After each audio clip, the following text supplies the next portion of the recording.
Hi, everybody. My name's Adam, and I'm one of the ER physicians that's going to be helping with your ultrasound training this year.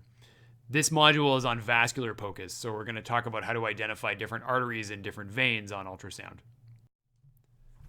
By the end of this session, you should be able to demonstrate how to identify the aorta and the IVC on POCUS.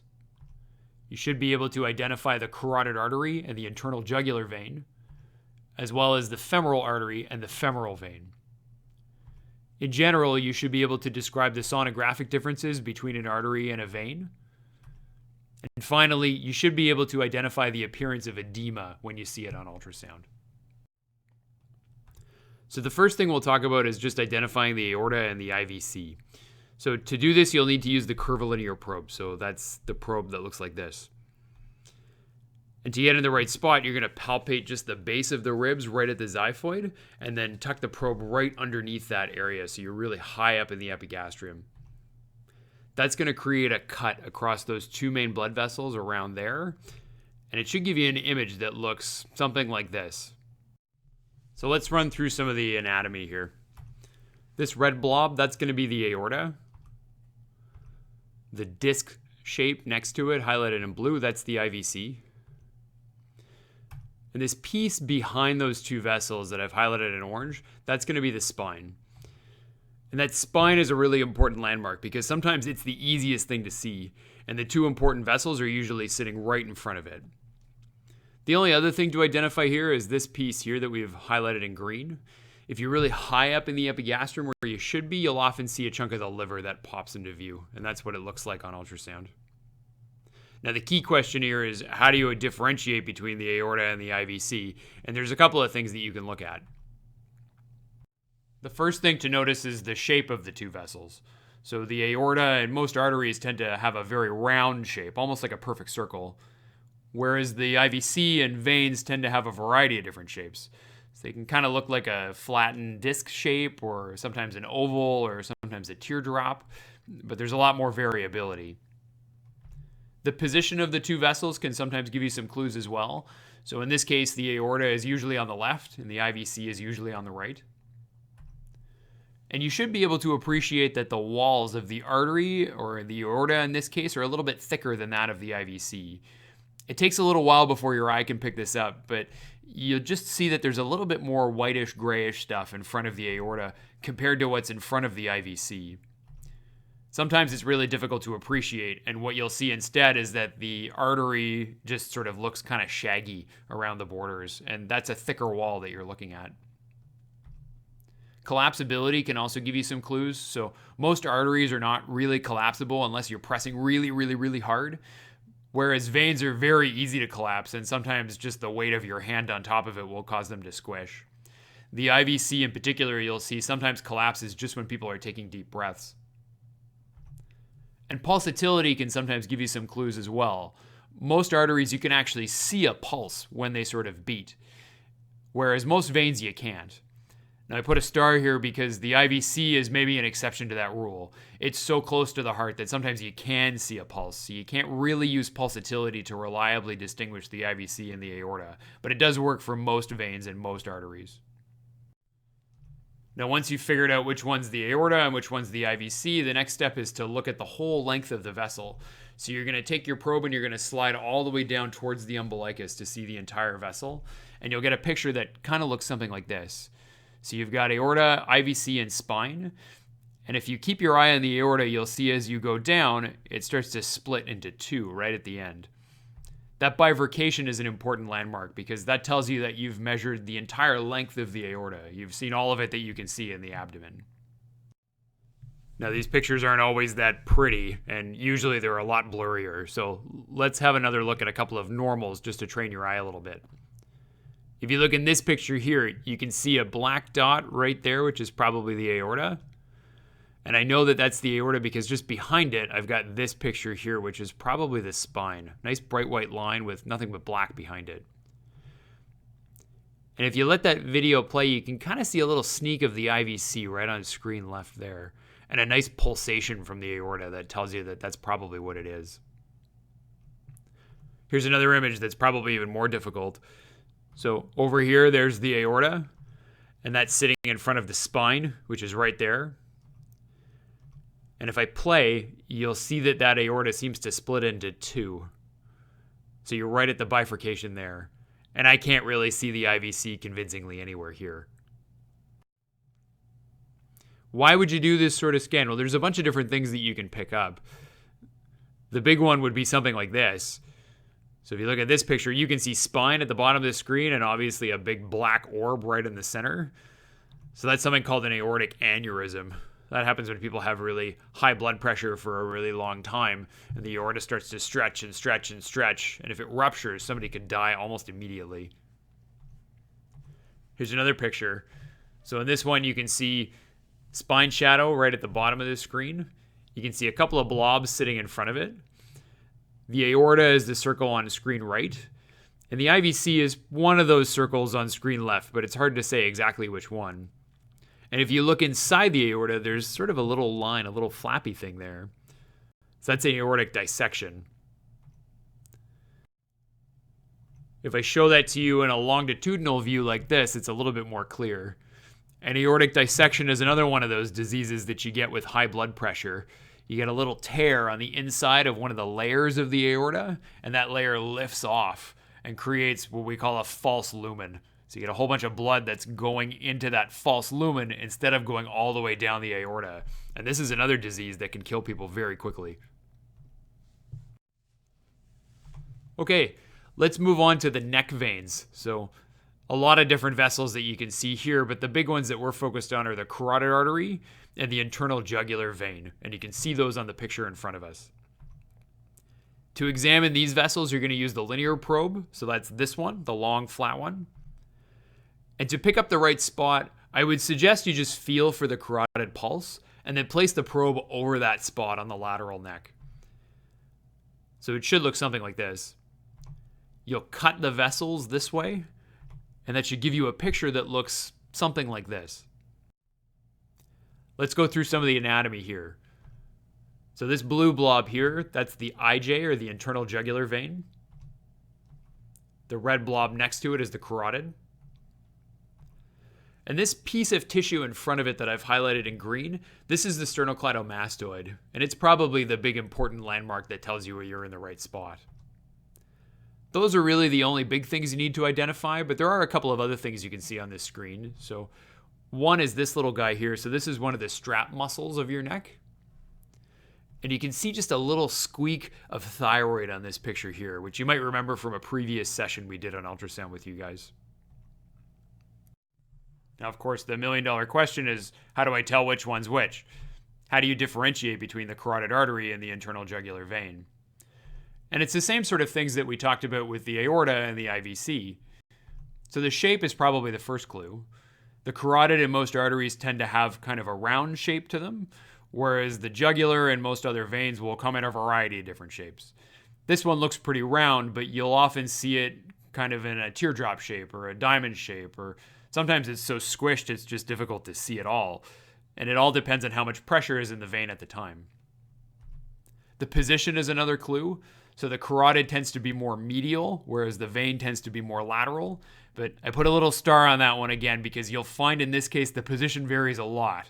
So depending on the patient's neck rotation or whether they're lying flat or sitting up, sometimes you'll see those two flipped completely or one on top of the other, and it gets very difficult to tell.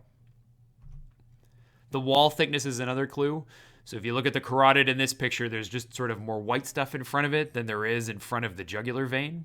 And you'll also note that the carotid kind of has a shaggier border to it, whereas the jugular vein is nice and sharp. And that's the thicker wall that you're seeing around the artery. Veins tend to be very collapsible, and the jugular vein is no exception.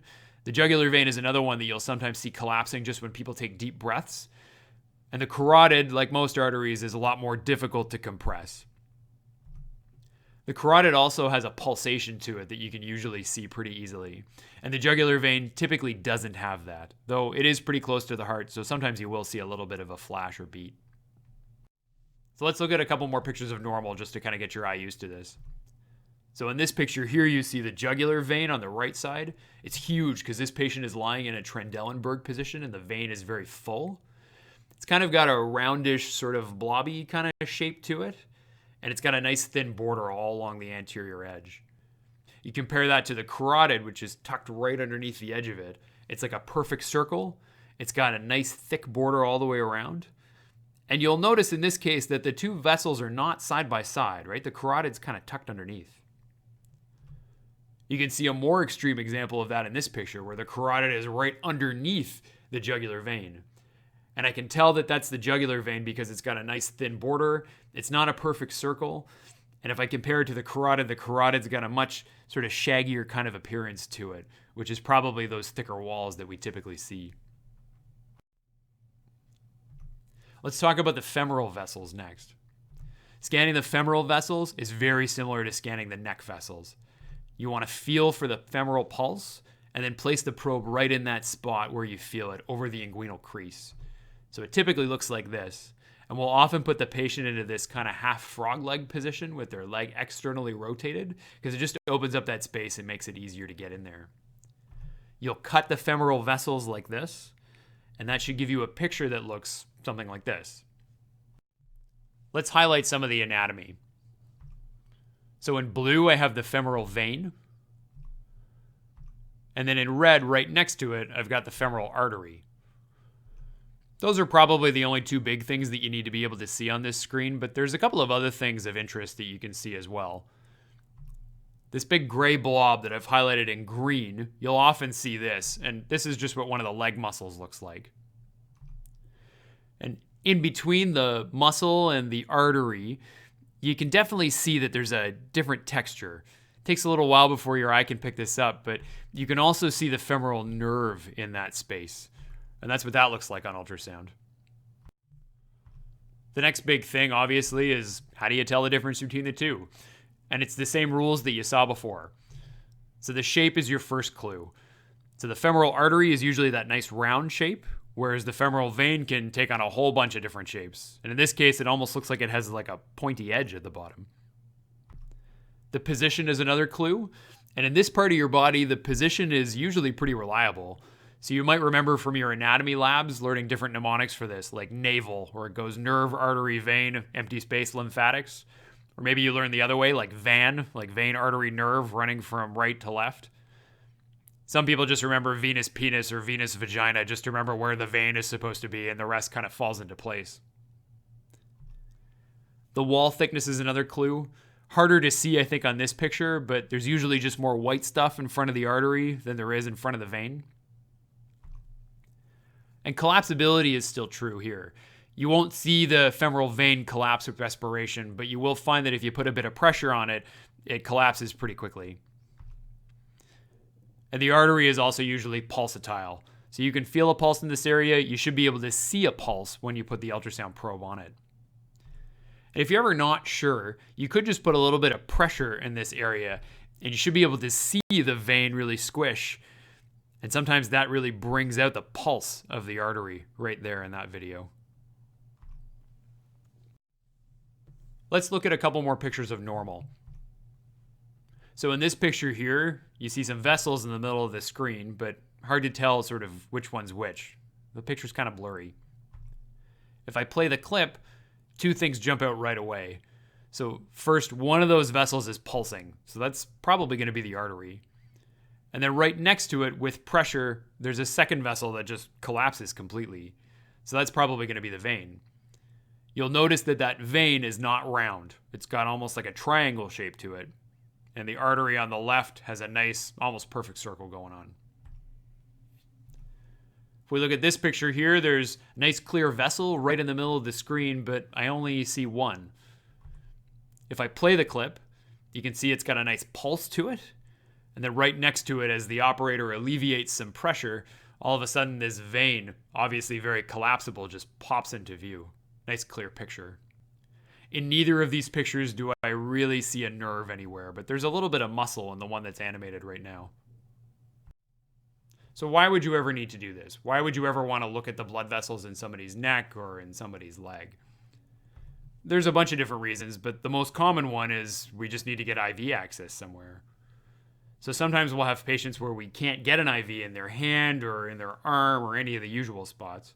Or we'll have a medication that we want to use and we can't infuse it through a really small vein. We need a really big vein somewhere. And you can always find a really big vein in somebody's neck or in somebody's leg, like we've just shown you here. We'll often use the ultrasound to actually see the needle go into the vein, just to make sure that we don't hit any other important structures. So in this picture here, you can see the jugular vein in the middle of the screen. And inside the jugular vein, there's that little white spot that's kind of flashing there. That's the tip of somebody's needle going into that vein. Usually when we're accessing this vein, we're putting in a really big IV, something called a central line. Central just because it goes into the central vessels, like your jugular vein in this case. And you'll learn more about those when you do your emergency medicine rotation with us. Another reason to look at these vessels might be to check for blood clots. So if you look at this clip, this is a femoral artery on the left, femoral vein on the right with a little branch coming off of it. And you can see that the operator here is putting some pressure to try and squish that vein. He's putting enough pressure that you're seeing a pulsation out of the artery on the left. But that vein really doesn't seem to be collapsing. Now the artery's pulsing and the artery's in the right spot, so it's definitely the artery, but how come that vein doesn't collapse? Well, it's because there's something inside it. If you look really close, it's got kind of a grayish texture to it instead of a black texture. And that's something called a deep vein thrombosis. So that's a blood clot in somebody's leg. You might also see something like this when you're scanning your standardized patients today. So if you look really close in the near field, there's no vessels here, but there's a bunch of black sort of streaks in and around kind of whitish tissue. And this is just what soft tissue swelling looks like on a patient. We call this cobblestoning, or the cobblestone sign, because it looks kind of like cobblestones when you see it up close. All right, to finish off, let's summarize some of the things we talked about. The most important thing you get out of here is the difference between an artery and a vein on ultrasound. So we talked about the shape as being a key factor. Arteries are usually round. Veins usually take on a variety of different shapes. The position of the artery and the vein can give you some hints as to what you're looking at. And you have to remember your anatomy for this. The aorta is usually on the left. The carotid is usually more medial. And the femoral artery is usually more lateral. On the other hand, the IVC is usually more to the right. The jugular vein is usually more lateral. And the femoral vein is usually a little more medial. We talked about the thickness of the walls as being another clue. So arteries usually have thick walls and kind of a shaggy looking border, whereas the veins usually have a thin wall and a very sharp kind of appearance. Collapsibility is another clue. Arteries usually don't collapse, and veins usually collapse very easily, sometimes even just with breathing. And finally, pulsatility is one more thing you can look at. Arteries almost always have a good pulse to them, and veins usually don't, though the IVC might be an exception to that rule. And that's it. Here's the probe. It's your turn. Good luck.